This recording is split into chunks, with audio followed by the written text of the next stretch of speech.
Hello, Mark Suttoth, HurricaneTrack.com. I'm on the road shooting this documentary, The Hurricane Highway.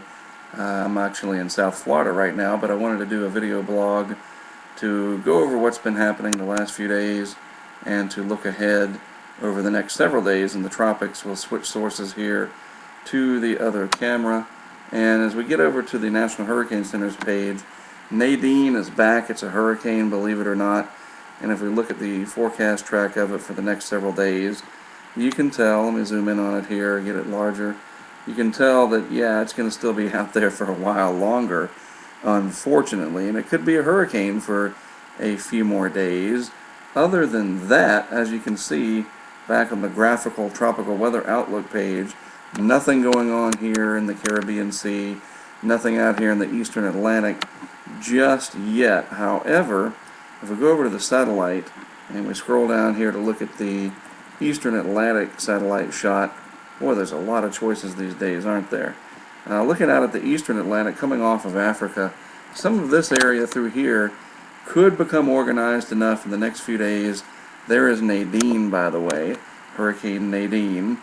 But some of this area through here could organize enough. You can see just a little bit of rotation there and the curvature of the clouds that we may get the O storm, Oscar, forming out somewhere with this cloud mass, but as you would expect, it's going to stay out here and maybe be enough of an influence to boot Nadine out. But that's where I think the next development chance will be. If we go back up to the home screen here at the Hurricane Center site and we look at the Gulf of Mexico in particular, we are looking at the possibility of a northwest Gulf low forming, non-tropical in nature. The upper level winds are going to be too strong over the region, way too strong. There's going to be a front draped across the area, but you folks along the Gulf Coast here can expect a lot of rain over the next few days as this system comes together, because the Gulf of Mexico sea surface temperatures are quite warm, and that's going to supply some moisture and energy for this system, but it won't be tropical in nature, just not that type of a feature. The way it works out, this is going to be what they call more baroclinic in nature and certainly not tropical.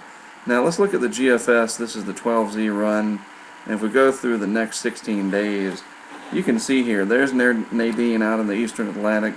We may get some development out here to the west coast of Africa over the next several days. The 12Z GFS didn't show it, but look what happens with Nadine out in the Atlantic there. We go back through the cycle again.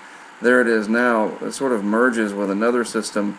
It becomes this huge, thousands of miles across ocean storm. See that right there? That's a giant storm system, and then it scoots on off towards Europe. But in the Gulf, over the next couple of weeks, except for this low that comes out right here and brings a lot of rain across the Gulf Coast, there really isn't anything else. And in fact, let me just go back and we'll set this to only a 5-day loop. If I can get the, there we go. Much easier to do this in the office, but here's the next 5 days, and you can see this low comes across the Gulf there. Really not much with it in terms of tropical influences, but it will bring a lot of heavy rain as I zoom in over portions of the Gulf Coast and then to the southeast. Elsewhere, maybe weak low pressure trying to develop in the Caribbean Sea down here, but even that not very well organized. The MJO pulse not quite in the Atlantic yet, and until that changes, and I can go to a site here real quick and show you the MJO forecast for the next several days. I've got a bookmark of links that I hide on my website. The MJO, if we go up here to the all the different models and we look at the real-time and MJO forecast, the ECMWF starting to show right here that enough of the signal will become towards regions phases 8 and 1. You can see a few ensemble members in there that maybe at the end of the next couple of weeks we can start seeing an increase in convection in the Western Caribbean, which that area is typically favored this time of year. So one look at the entire Atlantic Basin satellite perspective here.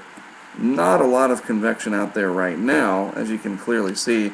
Now there is a tropical wave in here, but overall not a lot of convection in the Caribbean Sea, but this might start to increase as we get this MJO pulse coming over to the Western Caribbean and maybe starting to spill into the Atlantic Basin. Pretty active tropical wave there, and then all this mess along the side is because of the GOES 13 satellite problem you might have heard about. And so this is all noise and bad data noise in the satellite sounding system in its electronics, and there is Hurricane Nadine. So that's a look at the tropics for now. Not much going on anywhere near land. I do want to look at the Eastern Pacific real quick, because there we do have Tropical Storm Norman up here in the southern part of the Gulf of California. A lot of heavy rain moving into Mexico. But this, besides and aside from the rain threat, this will supply some energy in the form of this heat down here from this storm getting into the system that's going to form near Texas and eventually go across the Gulf of Mexico. So no other developments seen out here in the Eastern Pacific, and even though this is a big rainmaker for that portion of Mexico coming off the Baja and the Gulf of California, luckily it's not going to have any time to intensify.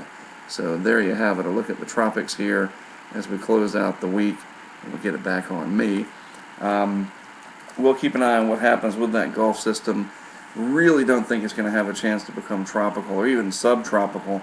It's going to be attached to the front the whole time. Upper level winds are not going to support a tropical cyclone or even a subtropical cyclone. What's the difference? That's a whole nother story. But basically, you need to know that a lot of rain is headed across the Gulf Coast from Texas to Louisiana, Mississippi, and spreading into Alabama and portions of the Florida Panhandle, mainly tomorrow through Sunday and into very, very early next week. So there you go. Again, I'm Mark Sudduth, HurricaneTrack.com, on the road, shooting this documentary, which will hopefully be ready by March. People paging me on my iPhone. And I'll talk more about that in a future blog update.